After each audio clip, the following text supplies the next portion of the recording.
Bunsod ng matinding pag-uulan sa rehiyon dulot ng habagat na pinalala pa ng bagyong Emong, nakaalerto na ang Reactionary Standby Support Force o RSSF ng Philippine National Police Bicol sa pamumuno ni Police Brigadier General Nestor Babagay Jr. Ayon kay Police Lieutenant Colonel Maluca Lubakib, tagapagsalita ng PNP Bicol, binubuo ng mahigit 200 piling pulis ang RSSF mula pa sa iba't ibang unit ng pulisya sa rehiyon na handang tumulong sa mga komunidad at emergency situation. Mahigpit din umano nakikipag-ugnay ng kanilang Critical Incident Management Committee sa tanggapan ng Office of Civil Defense Bicol, local government units at iba pang ahensya para mamonitor ang sitwasyon at mabilis na makapag-deploy ng personnel at makapagpadala ng agarang tulong kung kinakailangan. Yung RSSF dito sa headquarters, meron tayong 50, Team 1 and Team 2. So, every team meron tayong 25.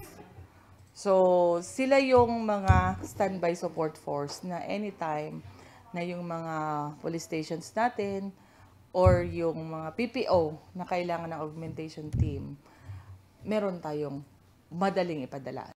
Aniya pa, nagpapakalat din sila ng mga advisories at infographics sa kanilang official platforms para mas maging updated ang publiko, lalo na ang mga residente na nasa flood at landslide prone areas. Maaari ding i-dial ang 911 para sa mga nangangailangan ng rescue o assistance.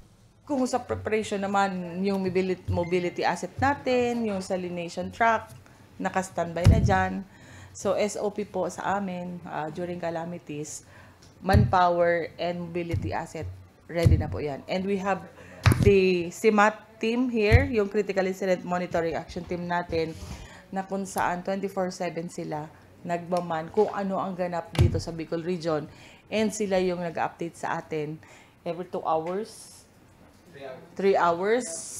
So meron silang mga update po sa atin kung saan yung mga areas na nag-evacuate yung mga tao, anong ilang evacuation area na po ang napasukan ng mga kababayan natin. So sa kanila yung reporting system.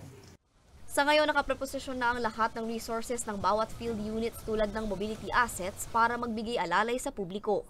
Para sa mga balitang Tatak, Bicol, Angeline Dagta.